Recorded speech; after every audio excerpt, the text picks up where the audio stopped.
जगन्नाथ बाबा की जय हो। भारत समेत दुनिया के अलग अलग हिस्सों में भगवान शिव के हजारों मंदिर और तीर्थ स्थल मौजूद हैं। भगवान शिव के सभी मंदिर और तीर्थ स्थल का अपना अलग महत्व है, जो अपने चमत्कार और धार्मिकता के कारण दुनिया भर में प्रसिद्ध है। दुनिया भर में भगवान शिव को समर्पित कई मंदिर हैं। इन्हीं में से एक है नेपाल का श्री पशुपतिनाथ मंदिर। नेपाल का श्री पशुपतिनाथ मंदिर भगवान शिव के 12 ज्योतिर्लिंगों में से ही एक माना जाता है। इस मंदिर के बारे में कहा जाता है कि यहाँ आज भी भगवान शिव विराजमान हैं। नेपाल में बागमती नदी के तट पर स्थित है श्री पशुपतिनाथ मंदिर। श्री पशुपतिनाथ मंदिर नेपाल की राजधानी काठमांडू से 3 किलोमीटर उत्तर पश्चिम देवपाटन गांव में बागमती नदी के तट पर स्थित है। यह मंदिर भगवान शिव के पशुपति स्वरूप को समर्पित है। यूनेस्को विश्व सांस्कृतिक विरासत स्थल की सूची में शामिल भगवान पशुपतिनाथ का मंदिर नेपाल में महादेव का सबसे पवित्र मंदिर माना जाता है। मान्यताओं के मुताबिक यह मंदिर हिंदू धर्म के 8 सबसे पवित्र स्थलों में भी शामिल है। आज हम आपको यहाँ नेपाल के श्री पशुपतिनाथ मंदिर से जुड़े कुछ ऐसे रहस्यों के बारे में बताने जा रहे हैं जिन्हें जानकर आप हैरान रह जाएंगे। स्वागत है आप सभी का मेरे चैनल स्टोरी टेलर दिव्या में। मैं दिव्या आज आपको बताने जा रही हूँ श्री पशुपतिनाथ मंदिर से जुड़ी कुछ रहस्यमयी बातें। दक्षिण भारत से आए पुजारी करते हैं भगवान पशुपतिनाथ की पूजा। भगवान शिव के पशुपति स्वरूप को समर्पित इस मंदिर में हर साल हजारों भक्त यहाँ दर्शन के लिए आते हैं। आपको जानकर हैरानी होगी कि नेपाल में स्थित इस मंदिर में सबसे अधिक संख्या भारतीय पुजारियों की है। यह परंपरा सदियों से चली आ रही है और मंदिर में 4 पुजारी और एक मुख्य पुजारी दक्षिण भारत के ब्राह्मणों में से रखे जाते हैं। पशुपतिनाथ मंदिर को 12 ज्योतिर्लिंगों में से एक केदारनाथ का आधा भाग माना जाता है, जिसके कारण इस मंदिर की शक्ति और महत्व और अधिक बढ़ जाता है। ईशान मुख को माना जाता है भगवान पशुपतिनाथ का श्रेष्ठतम मुख। पशुपतिनाथ मंदिर के चारों दिशाओं में एक मुख है और एक मुख ऊपर की दिशा में भी है। हर मंदिर के दाएं हाथ में रुद्राक्ष की माला और बाएं हाथ में कमंडल मौजूद है। मंदिर में स्थापित शिवलिंग के 5 मुखों के गुण अलग अलग हैं। जो मुख दक्षिण की ओर है उसे अघोर मुख कहा जाता है।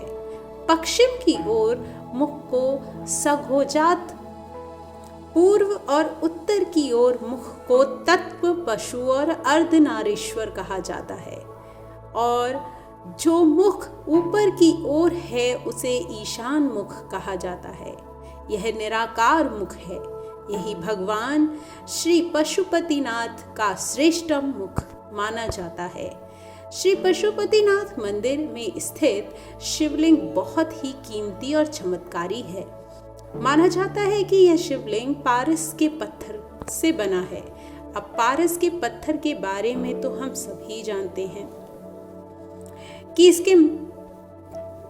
इसके स्पर्श मात्र से लोहा भी सोना बन जाता है। पांडवों से जुड़ा है केदारनाथ धाम।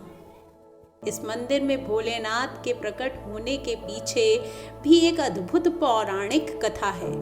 इसके अनुसार जब महाभारत के युद्ध में पांडवों द्वारा अपने ही रिश्तेदारों का रक्त बहाया गया, तब भगवान शिव उनसे बेहद क्रोधित हो गए थे।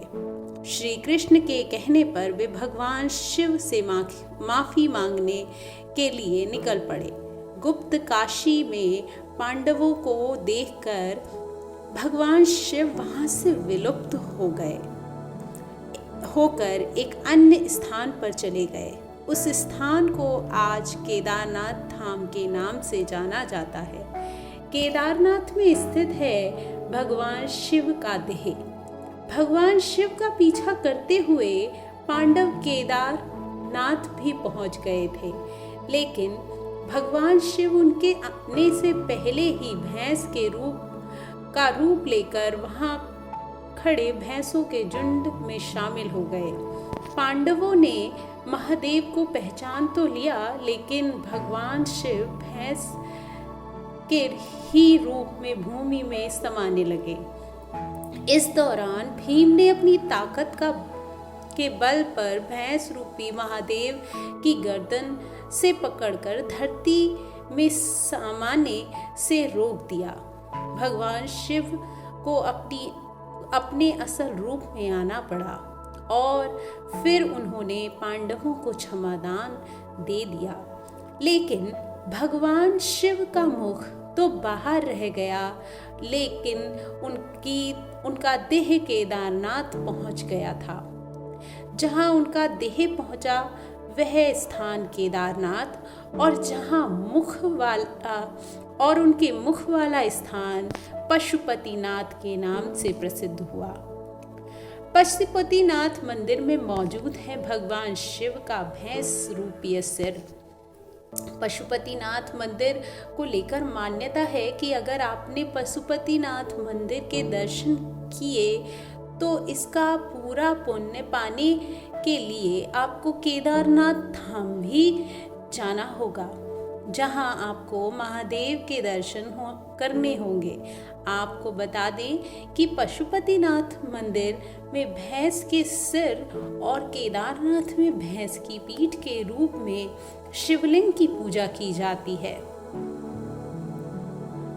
पशुपतिनाथ मंदिर को लेकर मान्यता है कि अगर कोई व्यक्ति यहाँ पर दर्शन के लिए आता है तो उसे किसी जन्म में पशु की योनि नहीं मिलती है। पशुपतिनाथ मंदिर आने वाले भक्तों को नहीं करने चाहिए नंदी के दर्शन। इस मंदिर को लेकर एक दूसरी मान्यता भी है कि अगर आपने पशुपति के दर्शन किए तो आप नंदी के दर्शन ना करें, नहीं तो आपको दूसरे जन्म में पशु का जन्म मिलेगा। इस मंदिर के बाहर एक घाट बना हुआ है जिसे आर्य घाट के नाम से जाना जाता है। इस घाट के बारे में कहा जाता है कि मंदिर के अंदर सिर्फ इसी घाट का पानी जाता है, इसके अलावा कहीं और का पानी मंदिर में ले जाना वर्जित है।